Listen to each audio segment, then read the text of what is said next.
მაყურებლებს, რომლებიც ამ ვიდეო ეთერს პირდაპირ ნახავენ ტრანსლაციით, ან ადამიანები, რომლებიც მოგვიანებით შემოგვიერთდებიან და გაიგონებენ ჩვენს სიტყვას, რომელიც საქართველოში ეხება პოლიტიკურ ვითარებას და ეკონომიკურ ვითარებას, ასევე თემას უსაფრთხოების საკითხის ირგვლივ ძალიან დაძაბულია, მძიმეა ეს მაჟორი, ფონი ძალიან აგრესიულია და ისევ მე ჩემს ტრადიციულად ჩემს სტუმართან, ბატონ გოჩა ვეტრიაკოვთან ერთად შევეცდები ეს გეოპოლიტიკური, ეკონომიკური თუ უსაფრთხოების თემები როგორც შიდა, ისე საგარეო განვიხილო.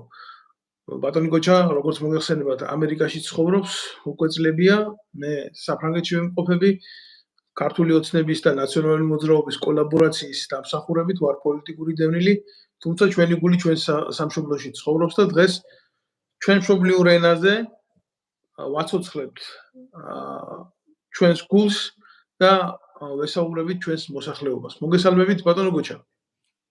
მოგესალმებით, ბატონ დავით, მადლობა დაბგენისთვის.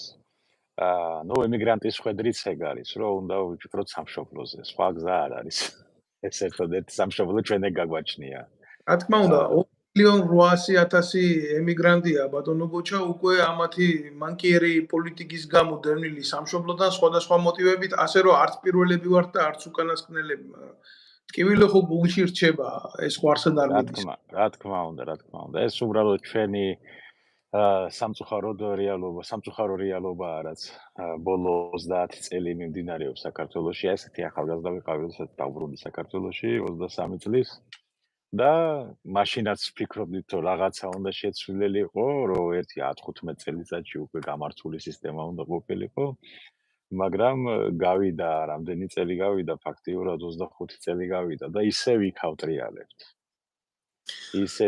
ისევ ისეთი დგომა, ანუ როგორც იყო ადამიანის წინაშე მდგარი ერთადერთი ამოცანა, რომ თავი გადაერჩინა, თავის გადარჩენაზე, ფიზიკურ გადარჩენაზე, მაგრამ ელემენტარული რომ პურის ფული ჰქონოდა და ყავა დაელია მაინც ან ერთი ფენოვანი ხაჭაპური შეეჭამა დღის განმავლობაში, ეს იყო ყველაზე დიდი მიღწევა.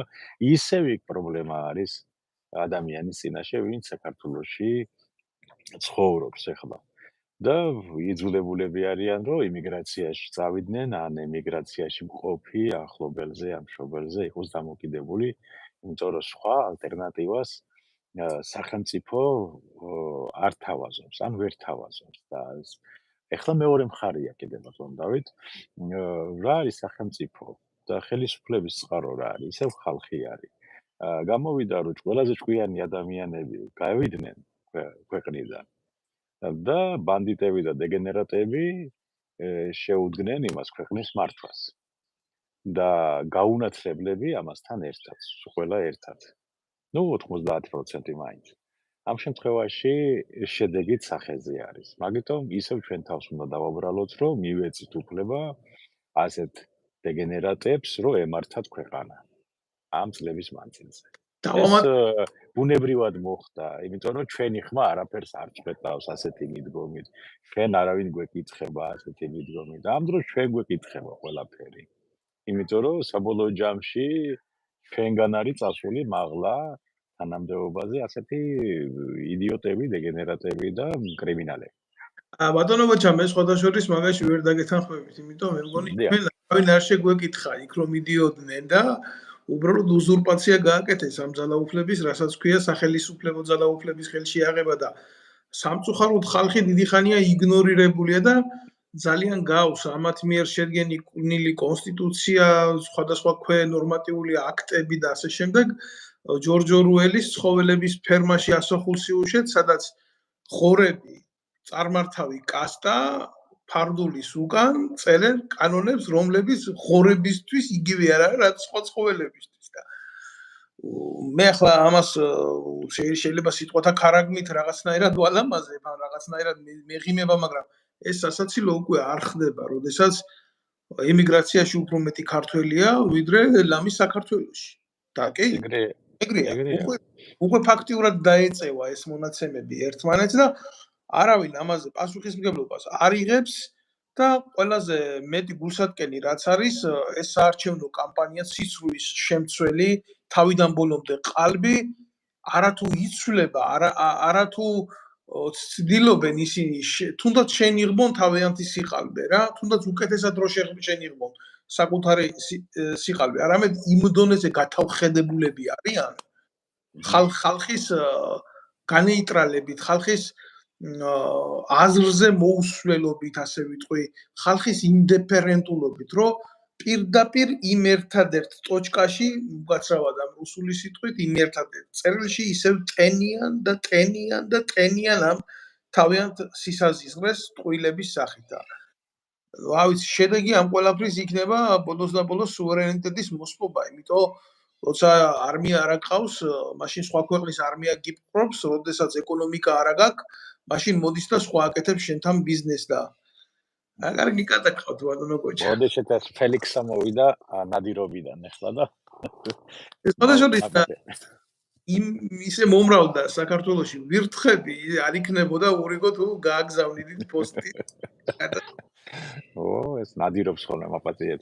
მართალ ვზანეთ ვაზონ დავით მართალ ვზანეთ სამწუხაროდ საერთოდ ერთი ის არის კიდევ ერთი აღსანიშნავი რომ ჩვენ დავკარგეთ აი საქართველოში დავკარგეთ მოსახლეობამ დაკარგა ეს რისი ბრალია ეს პროპაგანდის ბრალია ტელევიზიების აღვირახსნილობის რომელიც სააკაშვილის დროს დაიწყო თუ რა იყო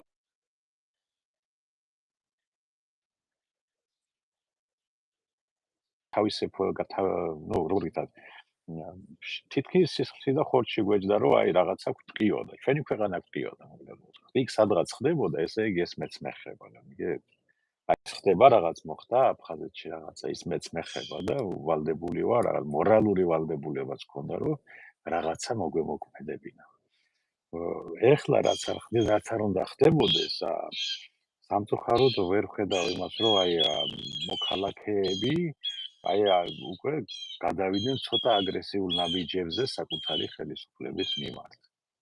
რომ ხელისუფლება მოიქცეს როგორც წესი და რიგია, ეს არ ჩანს. და ეს მუხტი არის გასული ქვეყნიდან.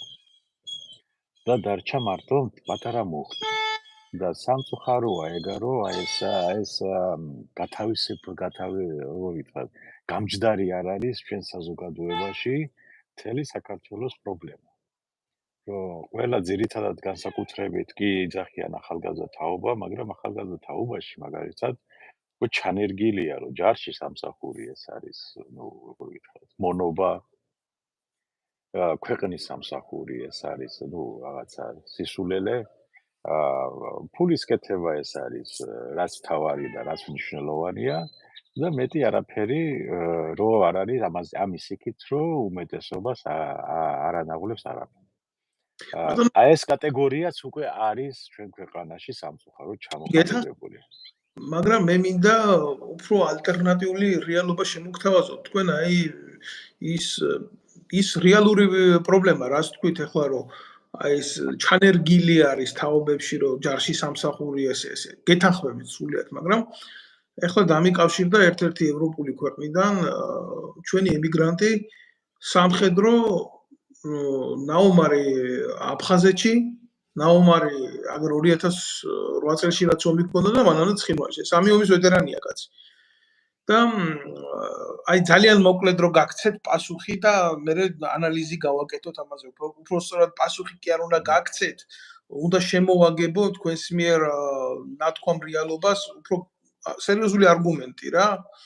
რაც ხდება мотиваტორი ალბათ იმისი, რომ საზოგადოების უფრო ახალგაზრდა თაობის ცნობიერებაში მოკლან სამშობლოს მიმართ სამსახურის ეს ყველაზე ურთულესი ფორმა, რასაც ქვია შეერაღებულ ძალებში მსახური.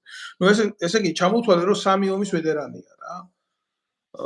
მეუღლე ყავდა დაავადებული. მეუღლეს მკურნალობაზე უარი უთხრა სახელმწიფომ. ვერ უმკურნალებდო. პლუს ამას სამაჩაბლოდან დევნილია ეს ბიჭი. მეუღლე გარდაიცვალა, გესმით? დარჩა სამი შვილი. ამ ყველაფერზე ინერვიულა და მიიღო ინფარქტი ჯარში და ეგრეთ წოდებული დაბრაკვა გაუკეთეს და მოაწერიეს ხელი ისეთ, რომ თითქოს პრეტენზიები არ ქონდა, არაფერი არ ქონდა და ყველანაირი იმის garaშე, რა ქვია, კომპენსაციის garaშე, რაც სრულიად შეუთავსებელი არის სახელმწიფოსთვის, ასე მოექცეს თავის ჯარისკაცს, გამოაგდეს კაცი, მოიშორეს, დაიბალეს ხელები და დარჩა კაცი გაუბედურებული, დაღუპული. მეუღლე სახელმწიფო არც მის საქმეში ჩადგა მედიატორად, არც მეუღლე გადაურჩინა, დარჩა ამ სამობოლ ბავშვთან ერთად მამაკაცი და თანაც ტოლვილი და თანაც სამი ომის ვეტერანი. ნუ ახლა რამდენი შტრიხი უნდა გავაკეთო ყველაფერ ამასთან მიმართებაში და გახდა ბოლოს დევნილი როგორც თითოეული ჩვენგანი და მოგეხსენება და წლები თავისაშუებაში. ახლა რატო გიყვებით ყველაფერ ამას რა? ახლა ეს ბავშვები მისი საქართველოში ცხოვრობენ. მოგეხსენება ძალიან რთულია. წახვიდე ოჯახის გაერთიანება მოახდინო, კაც რამდენი წვალება გინდა ემიგრაციაში. და მიადგნენ, აი შეიქმნენ ეს ბავშვები უკვე სრულწლოვანი და ეუბნებიან, რომ ჯარში წამოდი.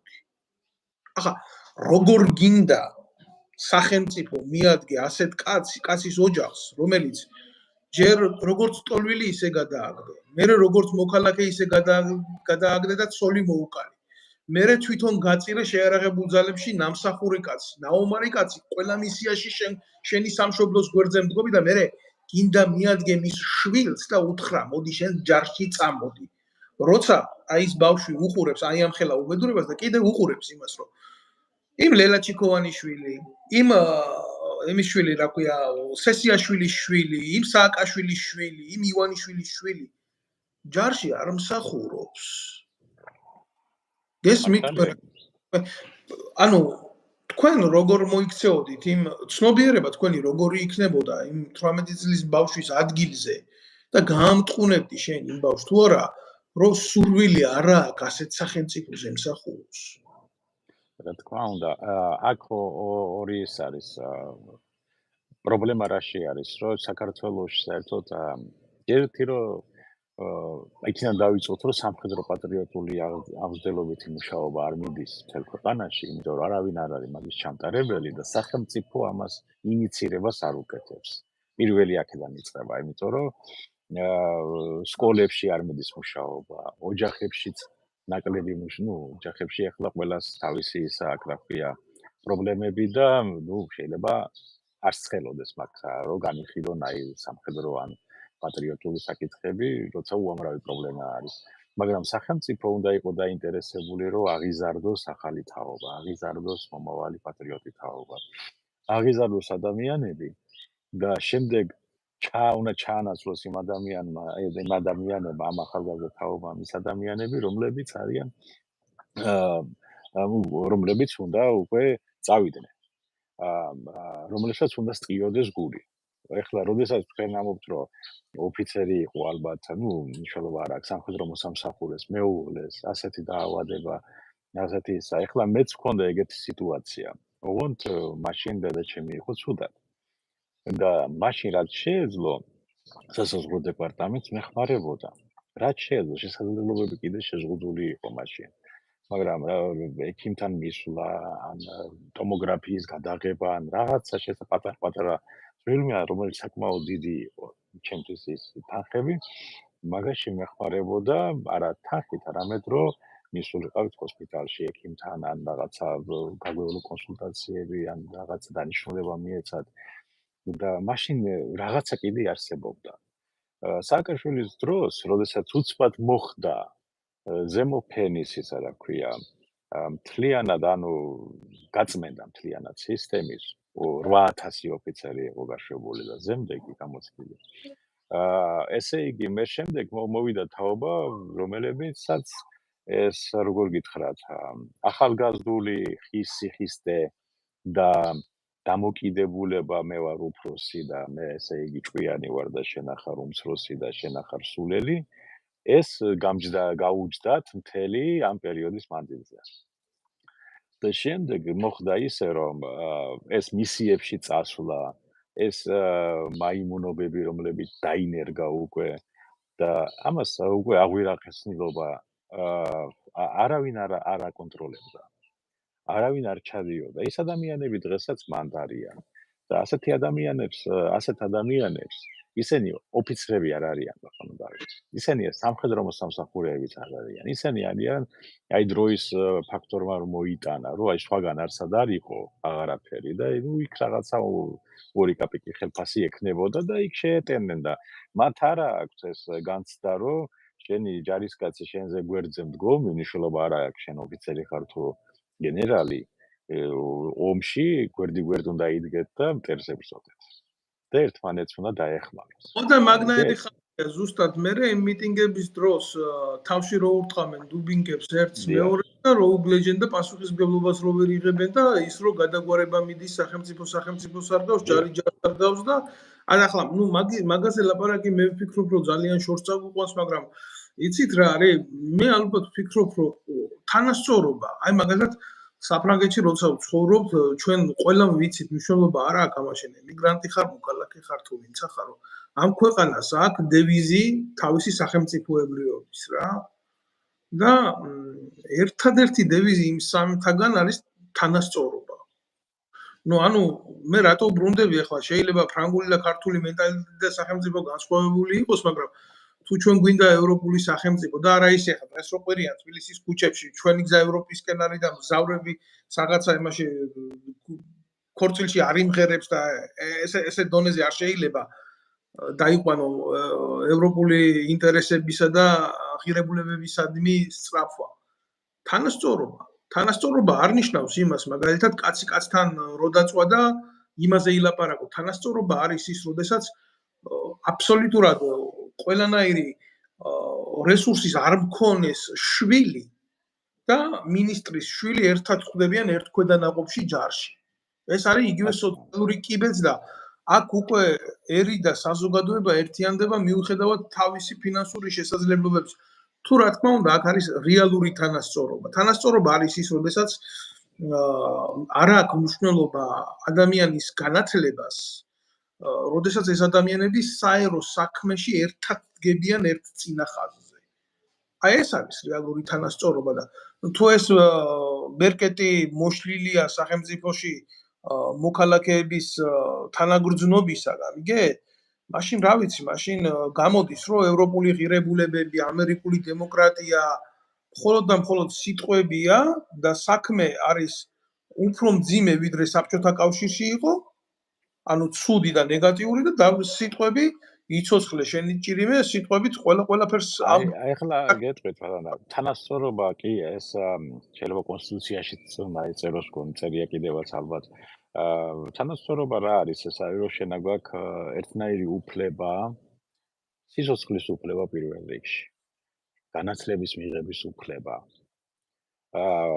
უფლება იყო ნუ რო არ იყო დაჩაგრული კანონის მიერ ან სხვის მიერ მაგის უფლება უნდა გქონდეს ეს არის საწყისი უფლებები ხო ელემენტარული აქ ამერიკაში რო იწვიან მზე თანაბრად ანათებს ყველას თავზე ხო და შესაბამისად ყველას ერთნაირი უფლება უნდა გქონდეს სამზის ხივის მიღების მაგრამ სამწუხაროდ საქართველოში როგორ ჩამოყალიბდა ამ წლების მანძილზე ობიექტური მიზეზის გამო არა იმიტომ რომ კონკრეტულად რაღაცა კონკრეტული პირია დამნაშავე გარემო გეოპოლიტიკური სიტუაციის გამო სადაც ჩვენ ვართ ჩვენ ვერ გავიგეთ სად ვართ ჩვენ ვერ გავიგეთ რა გვაქვს ჩვენ ვერ გავიგეთ სად მივდივართ შესაბამისად არ ვიცოდით როგორ უნდა არც გამოცდილება გქონდა დამოუკიდებელი სახელმწიფოს მართვის იმიტომ რომ საბჭოთა კავშირის დროს კი იყო საქართველოს როგორც რესპუბლიკა და ვითომ სამინისტროები და ვითომ ისა მაგრამ ის იყო იმპერიის ქვეშ და არ აგებდა პასუხს არც საგარეო პოლიტიკაზე, არც თავდაცვაზე, არც ისა მარტო როგორც ასე ვთქვათ, ეწეოდა ყოველდღიურ მართვას, წესრიგს და მეტი არაფერი.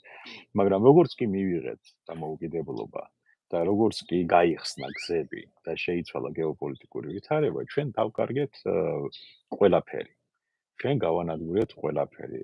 ამდენ თქონდა თქვენი ინტერვიუ წინა ადამიანთან რომელმაც მოყვა ერთი ელემენტი და ეგეთი ელემენტი კიდე გეტყვით ეგ იყო 31 ქარხანაშიც ეგ იყო სატანკო ქარხანაში ესე მე რაც ვიცი სატანკო ქარხანაში მუშაობდი მე 9 თვე მუშად 99-90 წელს მოსკოვის პროსპექტი არა კი მე მუშად დავიწყე ჩემი კარიერა დაიწყო ჩვეულებრივი რიგითი მუშა ვიყავი 16 წლის ვიყავი და მუშაობდი 7 საათი დღეში.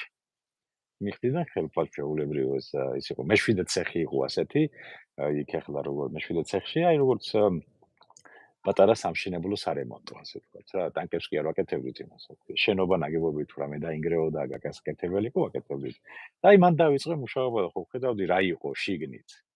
და მე ხო მე რო ჩამოვედი მეშვეობლებით სასწავლებლიდან რო ნახე რა იყო, უკვე აღარაფერი აღარ იყო. რომელი მე უკვე 93 წელს ჯერ კიდე რუსები მართავდნენ. რუსები მანდიდან გავიდნენ 98 წელს უარჩდები. არა. 2000 წელს უკვე მემსახურობდი მაგ ბაზაზე, ზუსტად მაგ ბაზაზე, მინდა გითხრათ და იქ ფაქტიურად მისი ფუნქცია იცით რა იყო? მისი ფუნქცია იყო ის როგორ დაეჭრათ ჯართი, ტანკები როგორ დაეჭრათ ჯართში და გაეყიდა.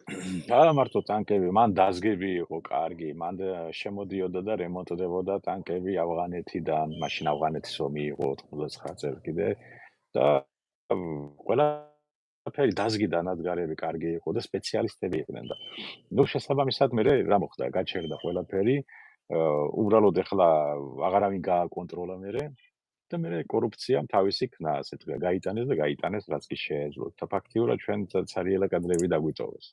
იქა, ხო?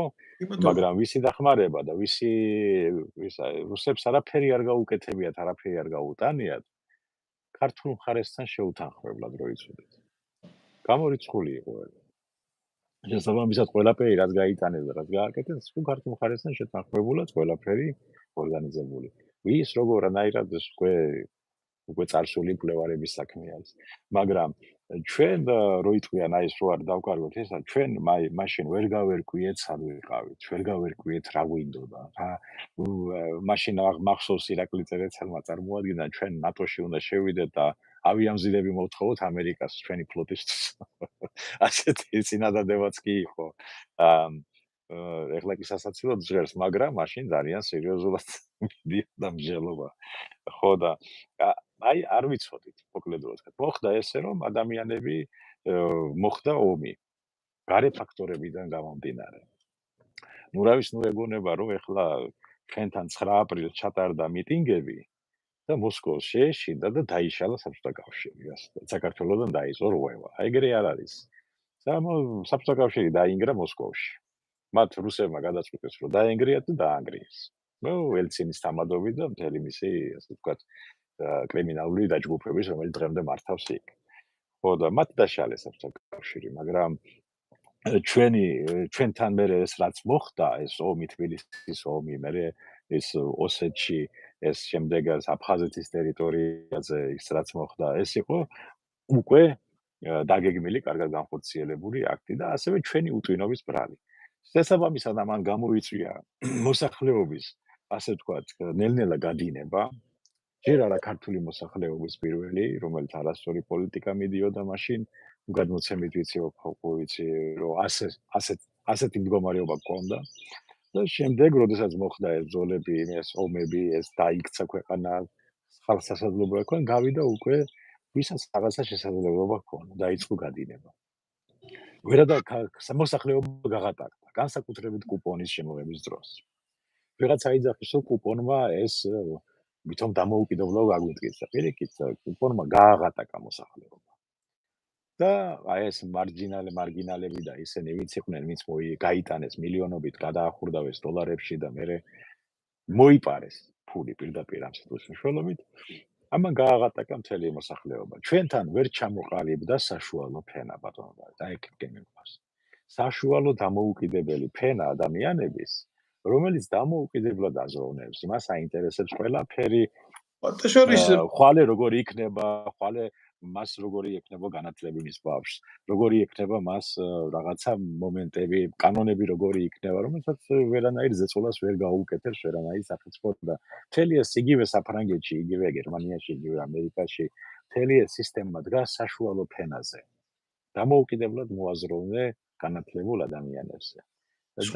გოჩა, რა მინდა რომ თქვენ კუპონები ახსენეთ და შეიძლება სასაცილოდ უყურებს, რა თქმა უნდა, ამ თემას.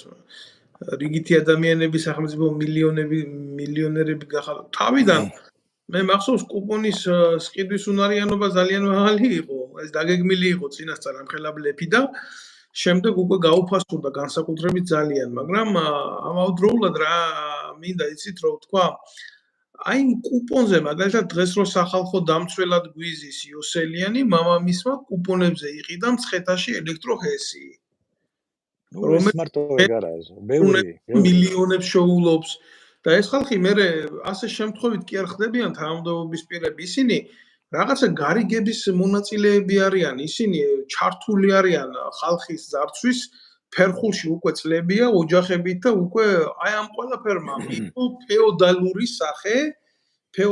სახე იმიტომ რომ ქვეყანაში არ არსებობს ეროვნული პოლიტიკა ეროვნული სოციალური პოლიტიკა არ არსებობს თქვენ სწორად აღნიშნეთ ჩუაფენის თანადგომის პოლიტიკა არ არსებობს სახელმწიფოს თანამონაწილეობა მოქალაქის კეთილდღეობის ხანგრძლივ და სტრატეგიულ დაგეგმარებაში და ნუ როდესაც ეს პოლიტიკა არ არსებობს უცებ აღმოჩნდებიან ხაზარაძეები უცებ აღმოჩნდებიან მე ყველაფერს თავის სახელს ვარქმევ რა ეს საზისგარი ბანკები აქეთ საქართველოს ბანკი იქით იმ კრედიტ ბანკი ამ კრედიტ ბანკი და ჩდება ჩვენ სოციალურ ყოფასთან შეუსაბამო საურავები და რაღაცა პროცენტები ენით აღუწერელი რაც პირდაპირ კრიმინალურად ატყავებს ჩვენს ღარიბ და დაუცველ საზოგადოებას და დაუცველს არა მარტო იმიდან რომ ვთქვათ რომ სახელმწიფო უნდა იდგეს მის გვერდს კი უნდა იდგეს მაგრამ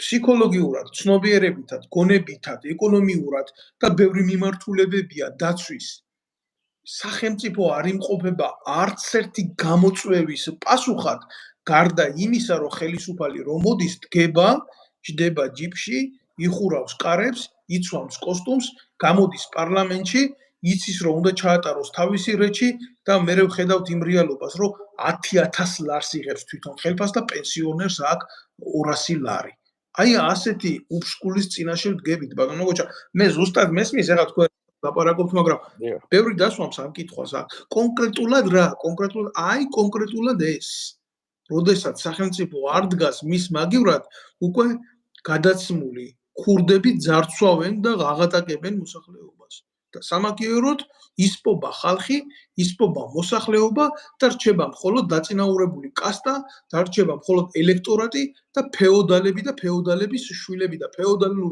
წყობა თუ არ იცით ბატონებო გადაშალეთ ისტორია და შეხედეთ რომ ხელისუფლება და ძალაუფლება არა ხალხით ირჩევა ფეოდალიზმის დროს არამედ გადადის ნათესაობით სისხლით და გვაროვნობით ეს არც მონარქიაა ახლა მაგიტომ მომყავს მაპატიებო დავით ამას ახლა გავიყვან რომ არ შეგვიშალოს ხელი ორი ძალიან მაპატიეთ ეხლავე არა და არ დამიჯერა კაცო იმდენი ვირთხა უყურებს ახლა უშიშროების სამინისტროდან ამ ლაივს მადლი იყო ის კატა აქ გულის მე გარფილდი აი მაგრად კი ესა გეტყვით ეს კატა არის მისი სახელი გვარი არის ფელიქს კარლოვიჩ კოტელმანი პასპორტით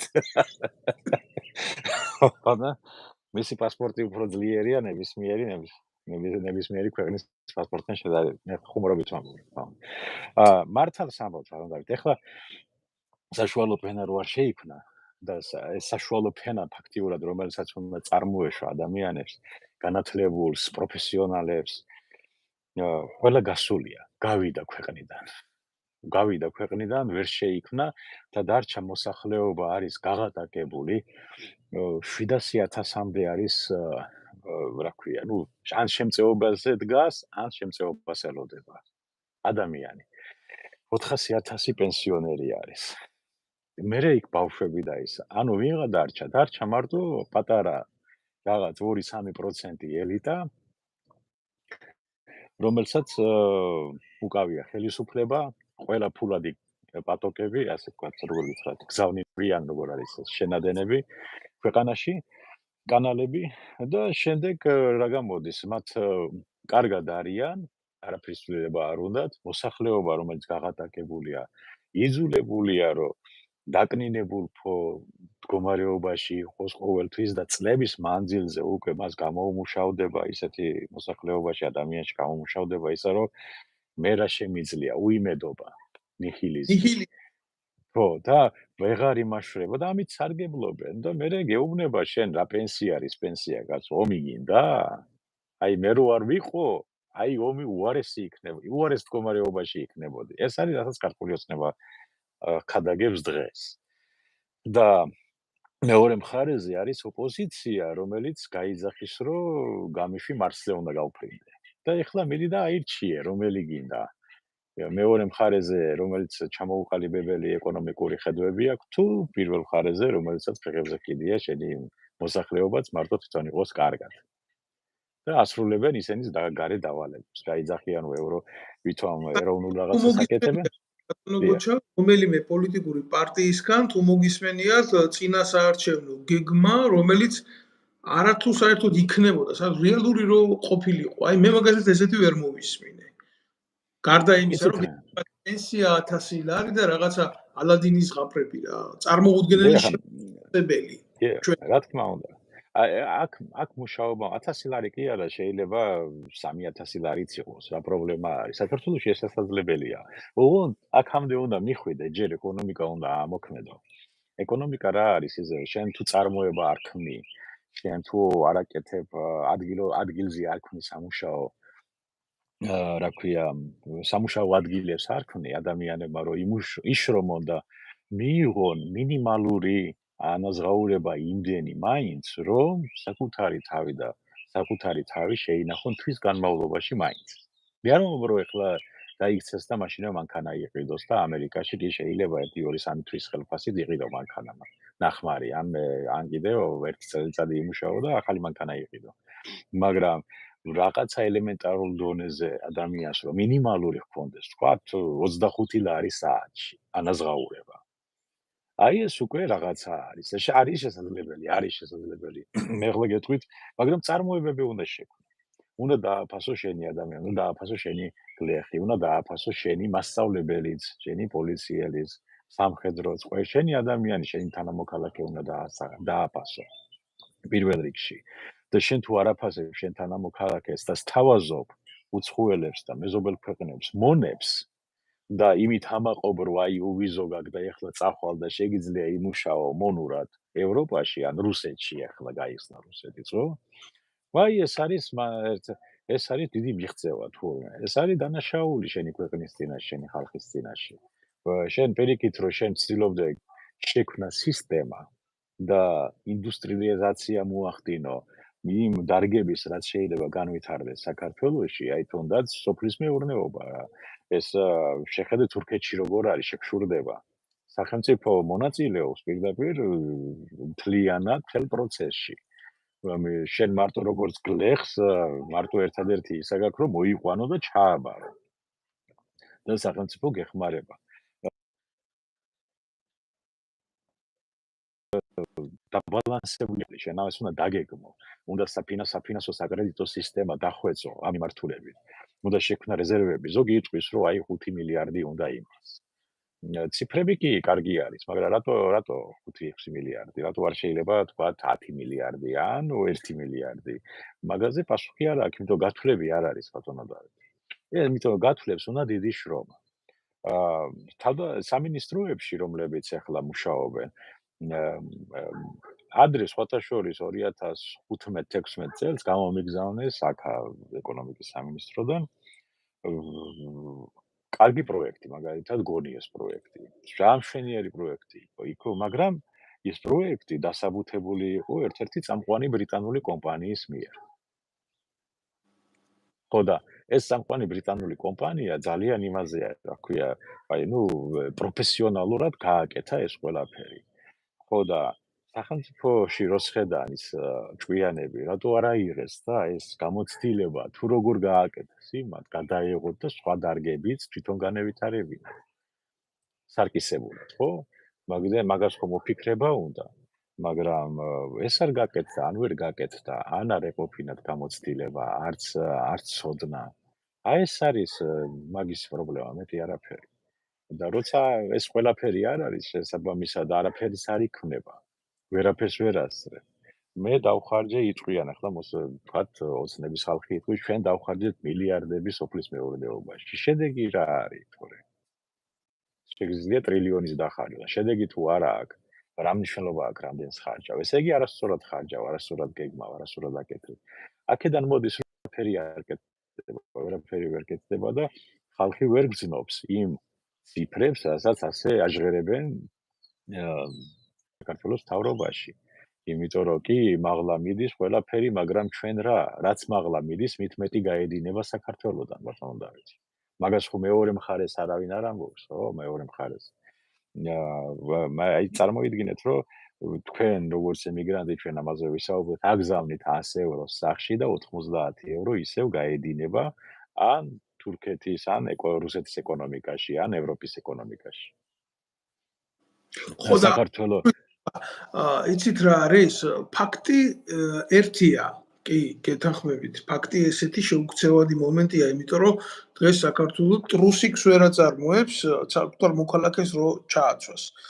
რამდენად იყო არის ამის შესაძლებლობები და რამდენად ვაკეთებდით ჩვენ ამას თუნდაც საბჭოთა კავშირის პერიოდში, ყველა მიცის რომ ამის რესურსი იყო და არა მარტო ამას კი არა მძიმე მეტალურგით დასრულებული ჩვენ შეგვეძლო წარმოება. რატო ვერ მივედით, რატო განადგურდა, ეს კიდე სხვა თემებია, მაგრამ რადონის მატყუარა უნდა იყო როგორც ხელისუფალი, რომ გამოხვიდე და მიუნჰაუზენს აჯობო სიცრუის თქმაში და საკუთარი ღარიბი მოსახლეობა დაარწმუნო იმაში, რომ დღეს თურმე ჩვენ საფრანგეთზე ძლიერი ეკონომიკა გვაქვს. და ის რომ ჩვენი ეკონომიკა თურმე განვითარდა უფრო ძლიერად ვიდრე გერმანიის, ვიდრე საფრანგეთის და ვიდრე იტალიის ეკონომიკა. მე არ ვიცი ამას, ვიცი ვინ ამბობს, კი ღარიბაშვილი, მაგრამ ვინ იჯერებს ამას? ნუ თუ ის ხალხურებივით რომ იყავთ, ბატონო გოჩა. მე მესმის, რომ ახლა კაც უჭირს და არა აქვს შესაძლებლობა და ბოლოს და ბოლოს ყველაფერზეა ხელის მომწერი, ოღონდ სახში პურის ლუკმა მიიტანოს, მაგრამ იმის შეგნებაც ხო უნდა კონდეს, პასუხისმგებლობა ხო უნდა კონდეს იმ ქართველ კაცს, რომ ხვალ და ზეგ მის შვილს მოუწევს ამ ტყუილებში ცხოვრება. რეზისტენციის ნულოვანი უნარი. ეს ტყუილი როგორც დაავადება, ისე ჭამს დღეს ქართულ საზოგადოებას. იცი რა, შენ შეიძლება არ მოგწონდეს ევროპული და ამერიკული ქვეყნების ბევრი რამე. გასაგებია, ჩვენ ეროვნული ცნობიერება გვაქვს და ჩვენ ერთს შეიძლება ბევრი რამე მივიღოთ, ბევრი რამე არ მივიღოთ სხვისთვის, მაგრამ არსებობს მათემატიკა და სხვათა შორის არა უმაღლესი, არამედ ჩვეულებრივი არითმეტიკა, რომელიც არ გაპატიებს შენ ტყუილს იმ ციფრებში. იმიტომ რომ მათემატიკა ზუსტი მეცნიერებაა და როდესაც ასე უხეშად ატყუებ შენ გაღატაკებულ მომსპარ მოსახლეობას, რომ თან შკაცშია უყურებ რა და იცი რომ იქ ვინც გიდგას ძალით არის მოყვანილი და აჯერებ რომ საფრანგეთზე ძლიერ ეკონომიკაში ცხოვრობს. რომ ის კაცი იქიდან რო წავა, თურმე სახელმწიფო ჩაერევა მის სოციალურ დაზღვევაში, მის სამედიცინო დაზღვევაში, მის უზრუნველყოფაში, გაათანაბრებს მის უმუშევრობას ადამიანის ნორმასთან, საცხოვრებელ ნორმასთან. ჩვენ არა გვაქვს ისეთი ფინანსური ინსტიტუტები, რომელიც მოქალაქის ცხოვრებას მიუხედავად მისი დასაქმებისა, აიყვანს შესაბამის სტანდარტზე, რასაც ცხოვრება უკვეთავს გამოწვევების მიხედვით. ამაზე არავინ არ ლაპარაკობს, ბატონო გოჩა.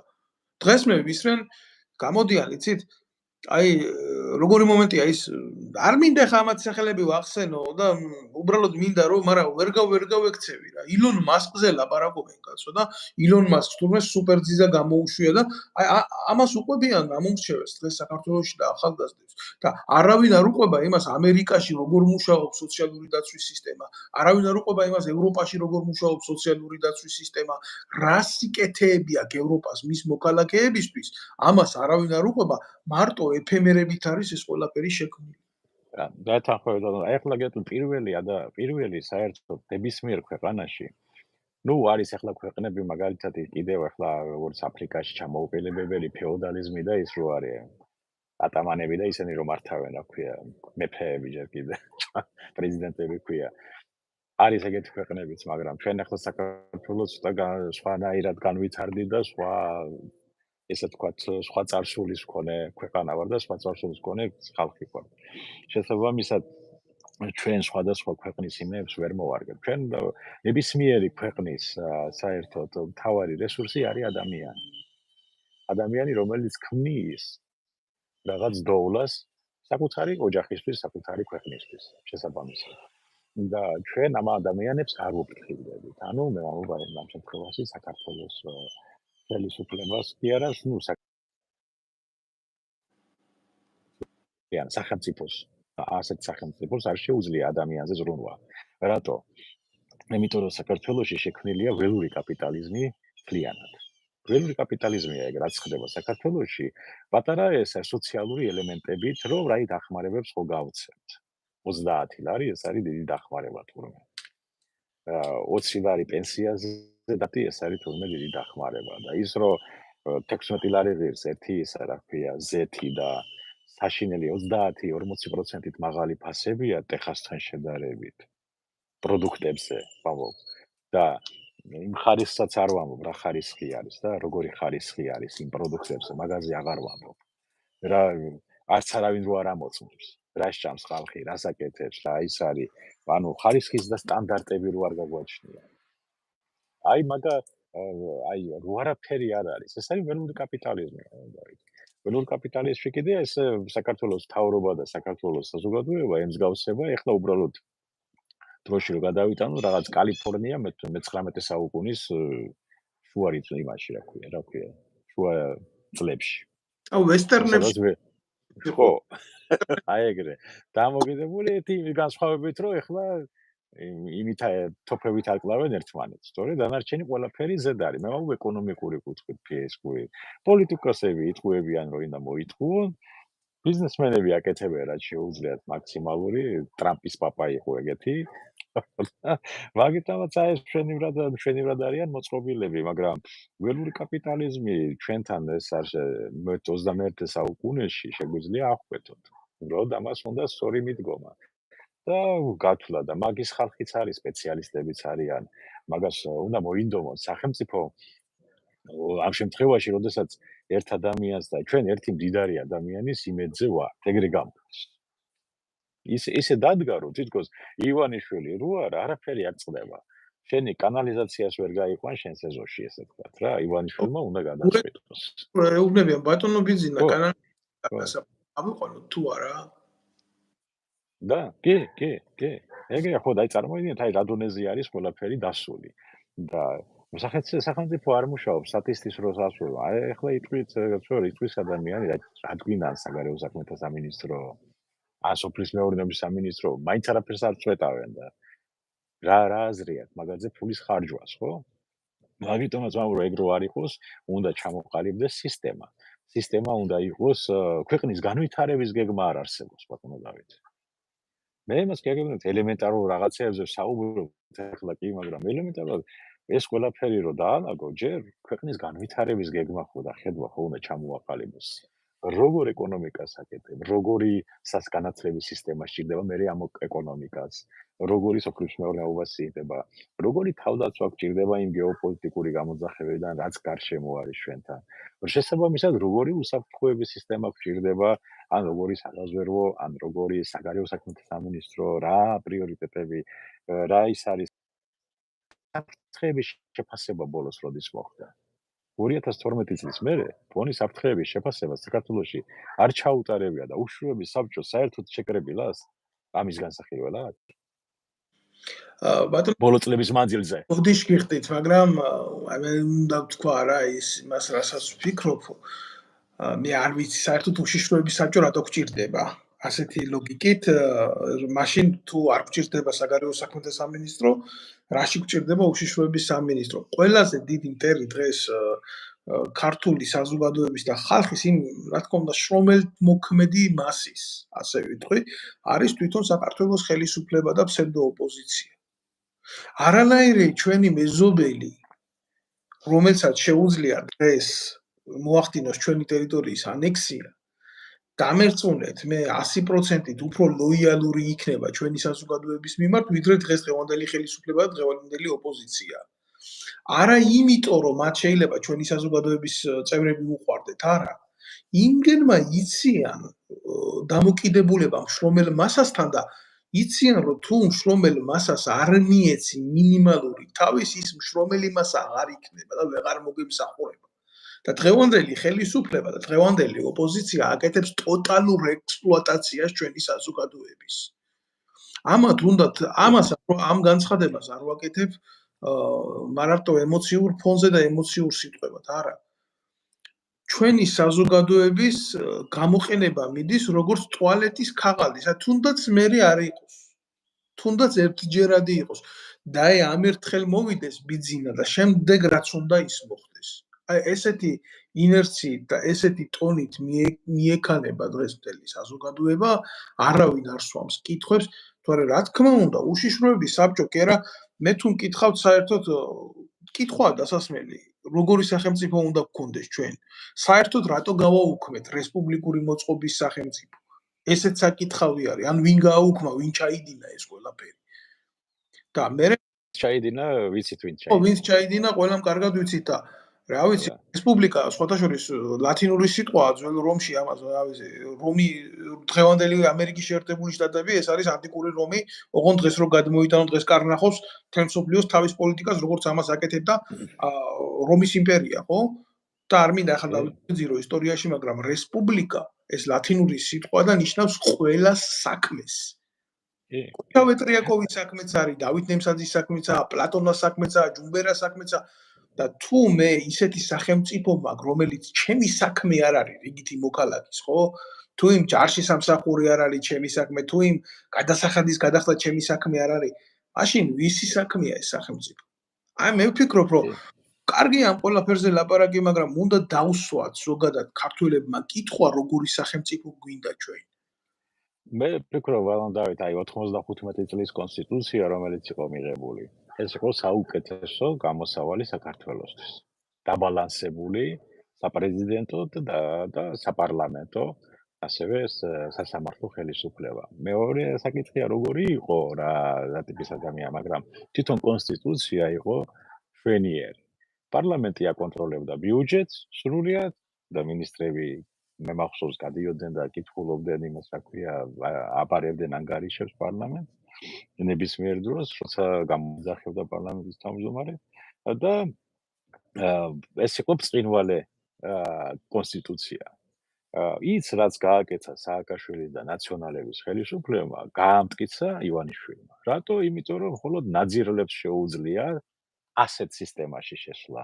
იმიტომ რომ წესიერ ადამიანს ვერ არც პოლიტიკაში მიასვენინებენ, ასე ვთქვათ რა, გლეხურად რო ვთქვა. არც ფულს მისცემენ და ყველანაირად შეუცდებიან გაანეიტრალონ. თუ ძალიან სერიოზული დახმარება არ მიიღე გარედან ან საიდანღაც, რა ქვია, რომელიც შეუძლებელია. მაგიტომ ეს საპარლამენტო სისტემა ასეთ ეკონომიკის პირობებში, საქართველოს რომელშიც არის დღეს, ეს არის უბრალოდ აი ნაძირლების და შარლატანების ესა რა ქვია, ეს თავშეყრა. ყველანი ერთად რო აიღო, ყველანი ერთად. მე პარლამენტში 90% ვერაფერს ვერ წყვეტავს, ან არ წყვეტავს. ერთი მითხარით ახლა მე აიღეთ ოცნებიდან ერთი 80%-ის ადამიანი ჩამოვთვალოთ და გავაკეთოთ რამდენი საკანონმდებლო ინიციატივა გაუკეთებია თითო პარლამენტარს. არც ერთი. ერთი-ორი ადამიანი აქტიურობდა. ხოთაშვილ კობახიძე აქტიურობდა, დინარაძე აქტიურობდა, ხელისუფლების მხრიდან. ოპოზიციაში ორი ადამიანია, ხოთაშვილის გოცირიძეც აქტიურობდა. აი თეთრზე 4-5 ადამიანი რაღაც საკანონმდებლო ინიციატივებს აკეთებდა. დანარჩენები ისთან ისე რა ქვია რა, ფულს რაში უხდი, კაცო, როგორ ახლა მე ეს ჩათვალეთ, რომ მოსახლეობა უხდის ფულს, არ ამზადებს. არაფერში. ბატონო გოჩარა, დიდი ბოდიში თქვენთან, მაგრამ ეს რა ვის თხოვ აქტიურობას? ვიღაცა დაჩიბერაიას? მაგიტომ აი ახლა გეტყვით. სწორად უკაცრავად კაცის ჰაბიტუს სახეზე, აი ხო არსებობს იმაში რომ კაცი რომელსაც ძალიან უყვარდა ლიტერატურა, ესეთ დადგმა რო არის. აი შეხედეო კაცო სახეზეო და ვიში გამცვალაო და სახეზე აწერიაო გავძეხიო რა. შეიძლება დაჩიბერაიას არ აწერია სახეზე გავძეხი, მაგრამ ფალოსი როა სახეზე ხო აწერია. კი, აწერია, ალბათ ასეც არის. ერეგირებადიეთ, მაგრამ ასეთი ერეგირებული ადამიანები იქ მოყვანილია, იქ დასმულია. იცით რატო არიან ისინი იქ დასმული? კანონ პროექტების მისაღებად კი არ არიან იქ დასმული. ვიღაცამ აი მეორე მხრიდან, მეორე იარუსიდან, რაღაც ოპოზიციას რო უძახეს თავის თავს, ბიძინა ივანიშვილზე რამე ცუდი რო თქვას, საბჭოთა კავშირის დროს რო იყო, შუა ომის დროს რო გადაკრავდა ზასტალინო, ზაროდინაო და შეუვარდება, აი მაგიტოა მაგნაირი ადამიანები იქ მოსული და ვინც ის მოიყვანა იქ და დასვა, იმას უნდა მოეთხოვოს პასუხი და არა ვიღაცა აი ახლა მაგეწონათ საპარლამენტო ვარონდავით, აი საპარლამენტო მართლაც საპარლამენტო სისტემა მაშინ გაამართლებს საქართველოში თუ ეს საპარლამენტო სისტემა იქნება არაპროპორციული ვიღაცა ჭიკლასის და შარლატანების პარტიების, არამედ მაჟორიტარული სისტემა იქნება 100%. ნებისმიერი პარტიიდან შეიძლება იყოს, მაგრამ მაჟორიტარული. ამ შემთხვევაში ხალხი ირჩევს კონკრეტულ ადამიანს. და ეხლა თქვენ, როგორც არ უნდა ის იყო, თქვენ ხედავთ მარტო 2-3 ადამიანს ტელევიზორში, რომელიც კარგად ლაპარაკობს. და იმის უკან ვინები არიან, რა განათლება აქვს, რას წარმოადგენენ. რო შეეკითხო ეხლა ოპოზიციას მაგალითად, კი მოდიხართ, მაგრამ აჩვენეთ თქვენი კანდიდატი ვინ იქნება საპრემიერ-მინისტრად. ვინ იქნება თავდაცვის მინისტრი, შესაძლო ვარიანტი, ვინ იქნება სოფლის მეურნეობის მინისტრი. მოდი გავაკეთოთ დებატები მათ შორის. აბა რატო? აი ეს დებატები არავის არ უნდა. დებატებს არ არის.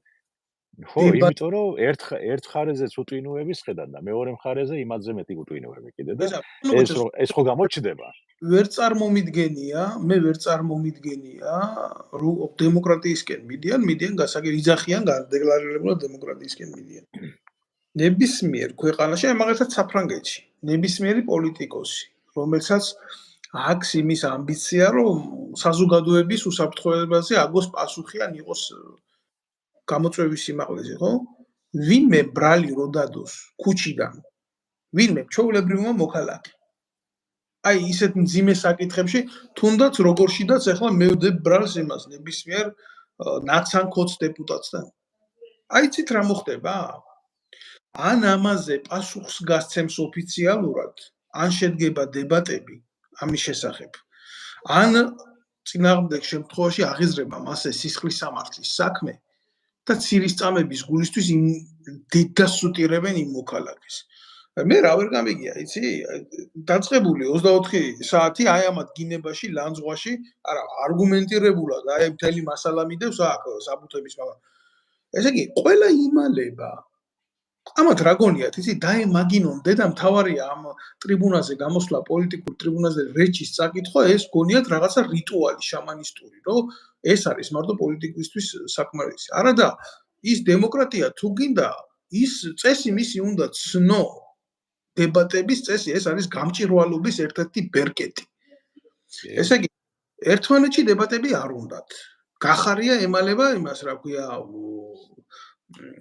ხაზარაძე ემალება ამას, ეს ემალება იმას, ეს იმასთან ლაპარაკობს. ჭორიკანა ქალები რო დაჯდებოდნენ 90-იან წლებში პადიეზდების თავში, ინფორჭორბიურო, აი ისე უგავთ დღეს მთელი პოლიტიკა და ამ ხალხმა რა უნდა მოიტანოს სარგებელი საზოგადოებისთვის. ხო, საკმაოდ მაგაში არც არაფერი, არც ერთ მხარეზე, მაგრამ და ჩვენ აგვაქვს საშინელი მდგომარეობა ორივე მხარეზე, გინდა ხელისუფლების მხრიდან, გინდა ოპოზიციის მხრიდან, არ არის სერიოზული მიდგომა. ეხლა გეტყვით, აი ფულში გადაიყვანეთ ეხლა. რამდენი იხარჯება ამ საარჩევნო კამპანიებში? და ბოლო ჯამში მივარო ერთი მინიმუმ ოფიციალურად კი რაღაცა ის არის, მაგრამ მინიმუმ არჩევნებში იხარჯება 100-დან 200 მილიონამდე ლარამდე. მინიმუმ. და ეხლა თქვენ წარმოიდგინეთ, რამხელა ფული უნდა ჩაადოს ადამიანმა, წესიერმა ადამიანმა ეს ფული საიდან უნდა მოიტანოს? აი მანდ არის ჩართული იქ მაგათ უკან დგანან კაზინოები ისა, მე რა ხალხი რა მედია სივრცე მათია, ყველაფერი მათია, მეტი რა. всё, ორჩა გათავდა, ეგენი ერთმანეთში იბრძვიან სალაფხავიზე, ვინ უფრო მეტი მივა. ეხლა შენ ჩაიწიე ცოტა და მე მინდამშვი, გამიგე? ხო, მე დამშვი, ეხლა მეც მინდა ცოტა. ან რაღაცა ვერ გაიყვეს. აი ეს ამასე მსგავსება ყველაფერი. მიჩოჩდი, ახლა ჩემი დრო არის. ხო და ბოდიში და ეს სალაფავი ვისი არის? ეს სალაფავი ჩვენი არის, გამიგე? ჩვენ ვქნით ამ დოულადს, რომ იმ ნაბიჯრებმა დღეს რო გდიან ახლა ხელისუფლებაში და მესენიც კიდე რომლებიც აპირებენ, ანუ როგორც მიხეილ ზადორნოვმა თქვა, იუმორისტი რო იყო რუსეთი, მხოლოდ ორი პარტია არსებობს სინამდვილეშიო, ვინც ჭამა და ვინც ვერ მოასწრო. აი ეს სიტუაცია გვაქვს ჩვენ. გეთანხმებით.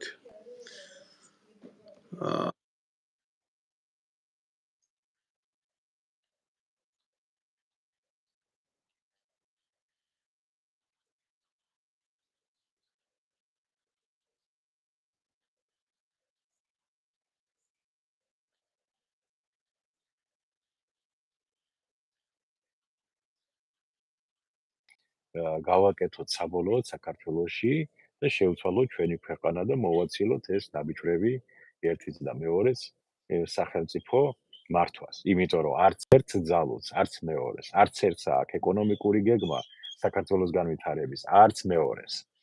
არც ერთს აქვს კადრები პროფესიონალი, არც მეორეს. და ერთი და ებრძვის კონსპირაციული თეორიებით ცდილობს ქვეყანაც გაიყვანოს სადღაცას. მეორე კიდე ცდილობს რაღაცნაირად რომ შენ ჩაიჩოჩე და მე დამსვი.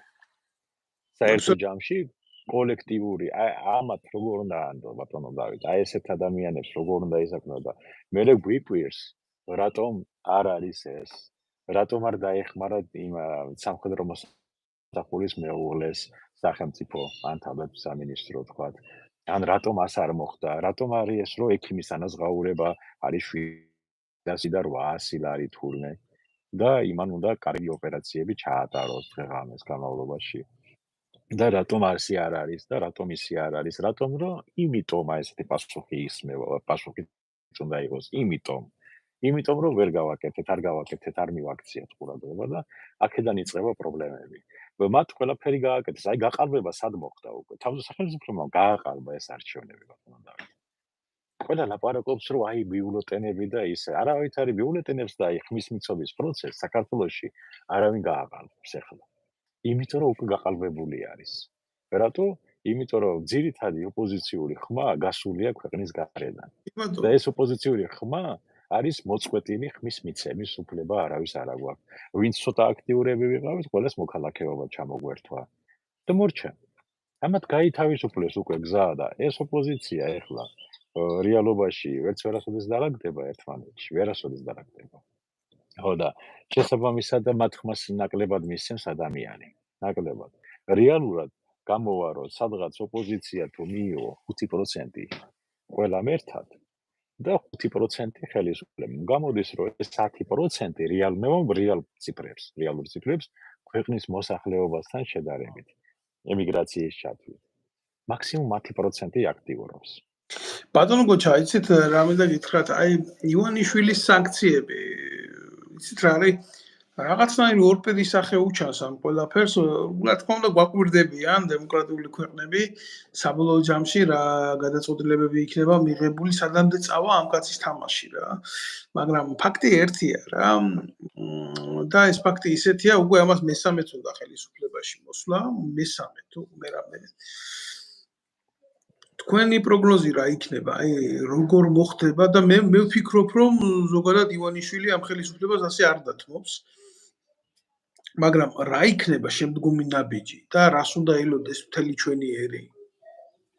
მე ვფიქრობ, რომ თუ ეხლა არსებულ მდგომარეობაში თუ მაგათ ოპოზიციამაც მოიპოვა რაღაც ხმა და მათაც მოიპოვა, შეიძლება გადანაწილდეს ისე, რომ ოპოზიციურ პარტიებს ჰქონდეს მეტი ხმები.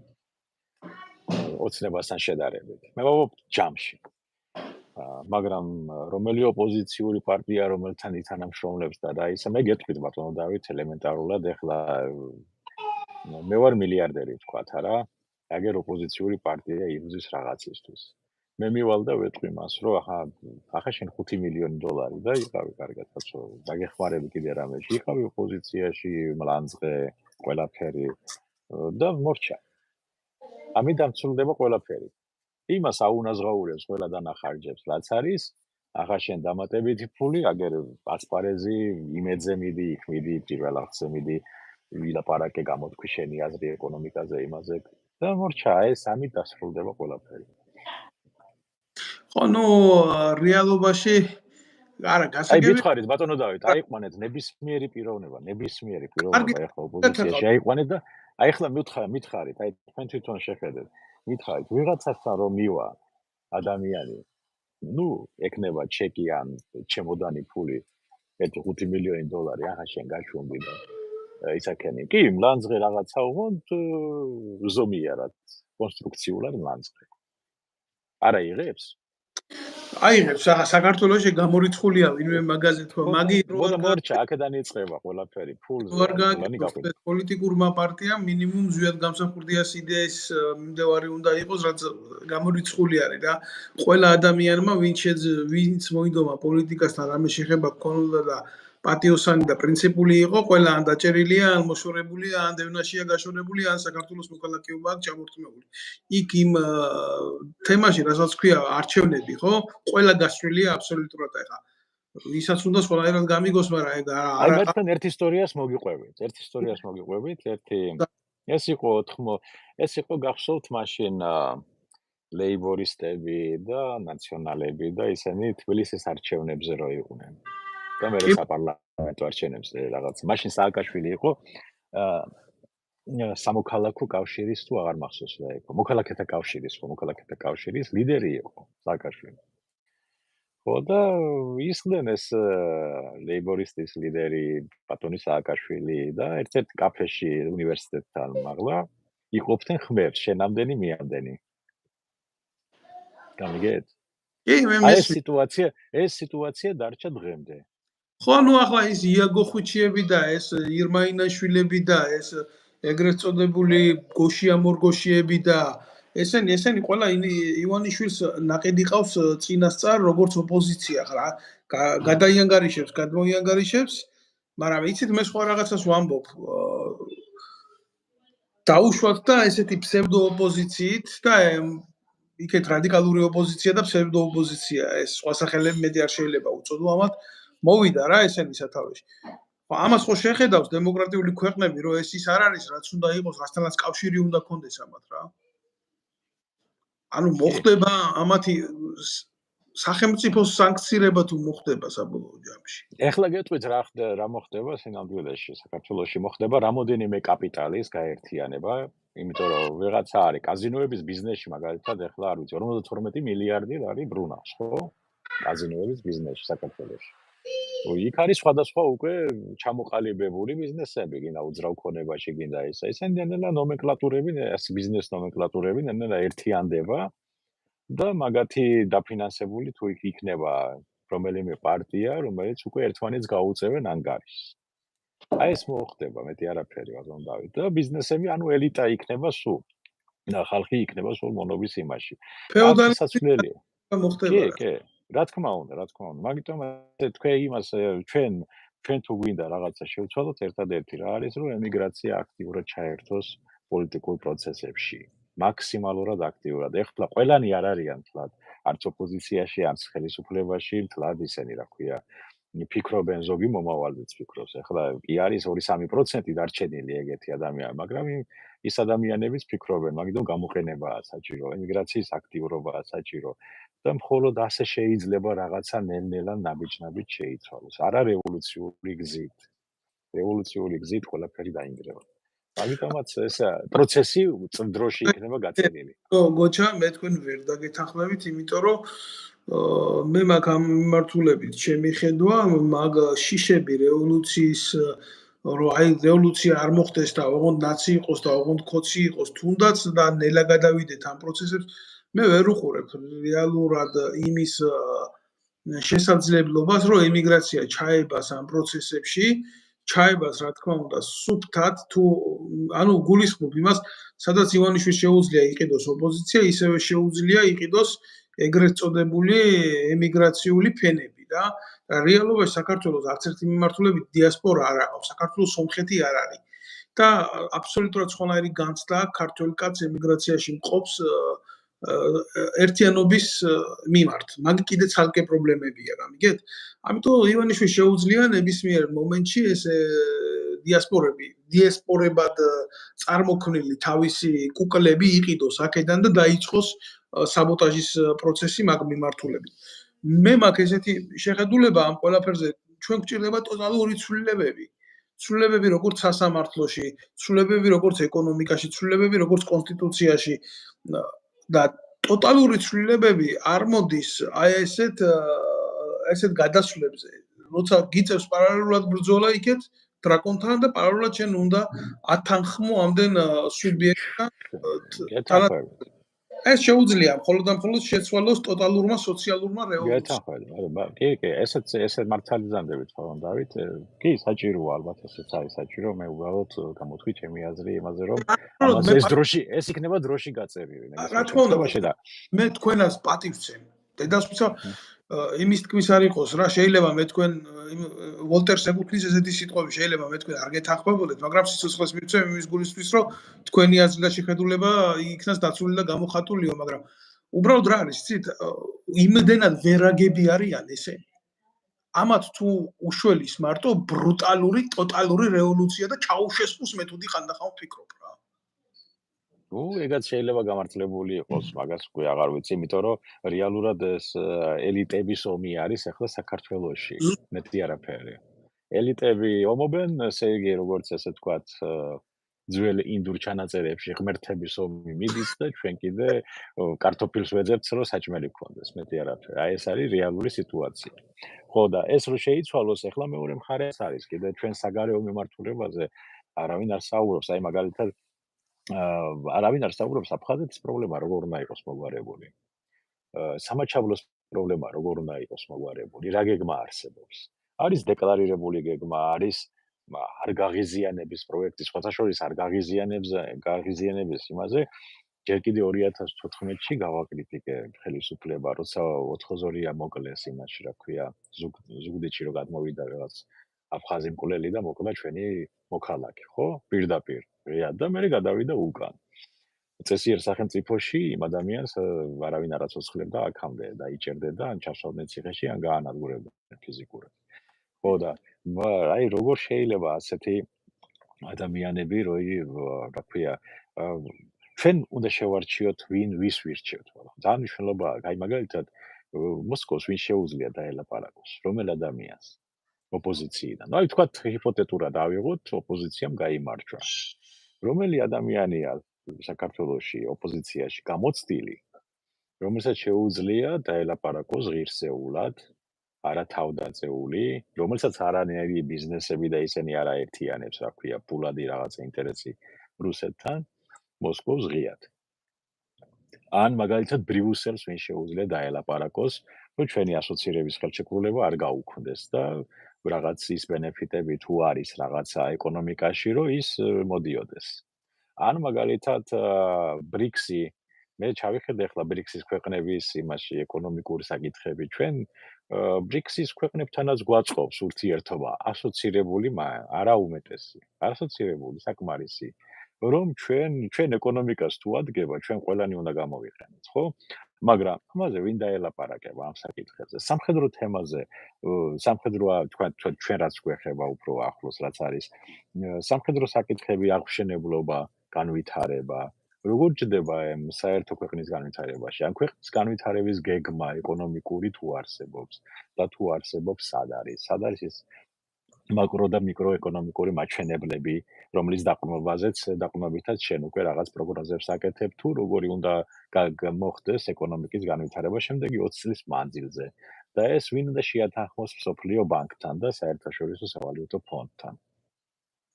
ანუ გაეროსთან. აი ეს ადამიანები, ეს კატეგორია ადამიანები თუ არსებობენ საერთოდ და იმათ თავში რა უყრია.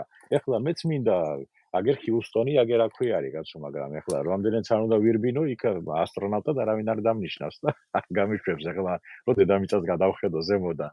და ეხლა თქვენ იდეალური ვარიანტია, მე აბსოლუტურად გეთანხმები თქვენ მაგაში, მაგრამ მაგ არის ერთი დილემა. ჩემებურ ოპონირებას გავწევ თქვენ აზრთან. სწორად თქვა, აბლატონმა კამაჩი იბადება, ჭეშმარიტება და ასეცაა. ესეთი გეგმა რო არსებობდეს უკეთესი სახელმწიფოსთვის, თქვენი პოზიცია არის უკეთესი სახელმწიფოსთვის. მაშინ არ უნდა არსებობდეს ის ნაცია, ეს ქოცია, ის პროცია. იცით, მაშინ უნდა იყოს ერი იმ დონეზე შეთანხმებული, რომ პოლიტიკად კი არ უნდა იყოს და პოლიტიკურ პარტიებად ქცეული უკეთესი სახელმწიფოსთვის, არამედ იქ უნდა იყოს ერში ისეთი თანხმობა, რომ პარტიულ კუთხობრივ მნიშვნელობას არ უნდა აქცევდნენ ყურადღებას და რა დღეს მართალია. უყურებ მე პოლიტიკა მიდის არა იმისკენ, რომ დაახლოება, სინთეზირება, შეწყობა მოხდეს ერთმანეთში, არამედ განზიდვა, დაპირისპირება, შუღლი, დაბრალება, საოცარი რაღაცეები მესმის ბოდიშვილი უნდა ვთქვა რა. ამას წინათ მოვისმინე უშიშროების სამინისტრომ გააკეთა განცხადება, რომ ახლაო შეიძლება ვიდეოები და რაღაცები დამონტაჟდეს და გამოვიდგესო და ჩვენო ინფორმაცია გვაქვს ამ ყველაფერზეო, რომ პოლიტიკური წრეებიდანო კეთდება. ანუ შუღლი ჩააგდო რა, ჩვეულებრივ როგორც ჭორი კანან დედაკაცი ჩადებს რაღაცას. ბიჭო, უშიშროების სამინისტრო ხარ. ამის დედავატირე. იმაზე თუ გაქვს ინფორმაცია, რომ ესეთი რაღაცა მზადდება, იმაზე თუ გაქვს ინფორმაცია, ვინ აკეთებს, როგორი შინაარსის ვიდეოები მზადდება შუღლის და ეროვნული იმის წაკინკლავ გამოდი და გააკეთე რეაქცია და დაიჭირე ეს. ისე ბატონ დავით, აი ახლა მაგას გამახსენეთ ეს რო უყურებს, ესე იგი გამოვიდა უშიშროების სამინისტრო, ჩვენ გვეუბნება მთელი ოპოზიცია ეს არის აგენტურა დასავლეთის ტრები და ჩვენ არ რაღაცა პროექტს, რაღაცა პროვოკაციას ამზადებენ და ჩვენ ეს ვიცით და მზადავართ აღკვეთოთ. ესე იგი გამოვიდა, რომ ეს არის პარტიული უშიშროება და არა ქვეყნის უსაფრთხოება. ის ვალდებულია ის ოპოზიციაც დაიცვას, ის სახელმწიფოება და სახელმწიფოც, ხო, ყველანი ერთად და იზრუნოს ასევე მოქალაქის უსაფრთხოებაზე. ეგეთ განცხადებებს პროფესიონალი სამსახური არ უნდა აკეთებდეს. ეს პრევენცია ვიღაცა ეთქვის, ეს არის პრევენცია. აი კომუნისტების დროს იყო ეგა. პარტიის წინააღმდეგ ვინც წავიდოდა, იმათ თავებს აჭრიდნენ და იცოდნენ და ეს იყო მთავარი ამოცანა, ფეხებზე ეკიდათ სახელმწიფოში. თქვენ ბატონო, ეს იგივე გრძელდება. მიიჩნევთ, რომ დღევანდელი პოლიტიკური ასპარეზი ივანიშვილის დასასრულია ეს პოლიტიკის, მისი ჰეგემონიის და მისი ავტოკრატიის თუ არა? მე გეტყვით ახლა ივანიშვილი, აი ახლა გეტყვით ბატონ დავით, აი ახლა ივანიშვილი არ არის არც ავტოკრატი, არც ჰეგემონი. კი, ჰეგემონია ფინანსური კუთხით, იმიტომ რომ ფინანსები აქვს, მაგას ვერ უარყო. მაგრამ ივანიშვილი არის შექმნილი, თვითონ შექმნეს საქართველოში ეგრე იციან. უნდათ რომ ვიღაცა გაამართონ, ის არის მაღლა, ის არის უღლევს იქით, ის არის ეს და ბოდიში და საჯდომის ლოყვა ეს რა ვიცი, სისხლშია აქ თუ რა არის, ეს უბრალოდ შექმნილი არის უკვე. შეიძლება ის კაცი არც მონაწილეობს არაფერში ისეთში. მაგრამ ამათ შექმნეს ის თლიანად, რომ ის გააღმერთეს და ის არის მთავარი და ის არის ყველაფერი და მასზე გადაიტანეს პასუხისმგებლობა, მე კანალიზაციას არ ვაკეთებ, იმიტომ რომ მან დაბრუ არ მითხრა. გამიგეთ? ანუ მე მასთან მე ხლარ დავასახელებ, მყავდა მე მოადგილე ეგეთი, რომელსაც პერესტრახოვკა თუ არ გაეკეთებინა, თავის მოვალეობას ვერ ასრულებდა. იყო ობიექტური მიზეზიც, რომ ესეთი იყო შექმნილი. ანუ ინიციატივა დაჟჯადია. გამიგეთ? ასეთი იჯდა საქართველოში, ჯერ კიდე კომუნისტების დროიდან და ხო, ვიღავი შენთვის მიიღე შენი 120 იმანეთი ხელფასი და იღავი კარგად, გაანებე თავი რა, ინიციატივა არის ინიციატივა. ანუ ინიციატივა დაჟჯადია. ინიციატივა იმაში, რომ შენი საქმე აკეთო კარგად და პროფესიონალურად, ის რაც გევალება, რაშიც ეძებ ხელფასს, ეს თურმე დანაშაული არის. და ეს ზის ეთყობა საზოგადოებაში, ერთ ადამიანზე არ არის ეს ყველაფერი და ეს შეუძლებელია ერთმა ადამიანმა შექმნას ეგეთი გარემო. შეუძლებელია. ეს თვითონ საზოგადოება ქმნის იმას, რომ აი ბელადი გვინდა. მაშინ იყო ბელადი შევარდნაძე დაუჩოქეს, რა ვიცი, ყველაფერი, მერე სააკაშვილი გახდა ბელადი, მერე ივანიშვილი გახდა ბელადი და ეხლა კიდე ბელადების ძიებაში ვართ და პატრონების ძიებაში, ზოგი დასავლეთში, ზოგი მოსკოვში, ზოგი ჩინეთში და იმას ვერ უკვირდებიან, რომ ჩვენ საქართველოში ვცხოვრობთ და საქართველოა მთავარი და არა ბელადები და პატრონები. ბატონო გოჩა, ჩვენ დაახლოებით საათზე მეტია უკვე ეთერში რომ იმყოფებით არის და ისო შეკითხვები აქ თავისთავად ამის ანალიზს ალბათ მეორე ლაივ ეთერში გავაკეთებთ და მე მინდა რომ მოუწოდოთ ჩემ გამომწერებს და არა მარტო მას ვინც მიყურებს გამოიწერონ ეს ჩემი სოციალური გვერდი YouTube-ის ეს პლატფორმა, ვინაიდან აქ გვაქვს ჩვენ იმის საშუალება ურთიერთობა გქონდეს საზოგადოებასთან და გავცვალოთ ის აზრები, შეხედულებები გეოპოლიტიკურ, ეკონომიკურ თუ შიდა უსაფრთხოების პრობლემებზე.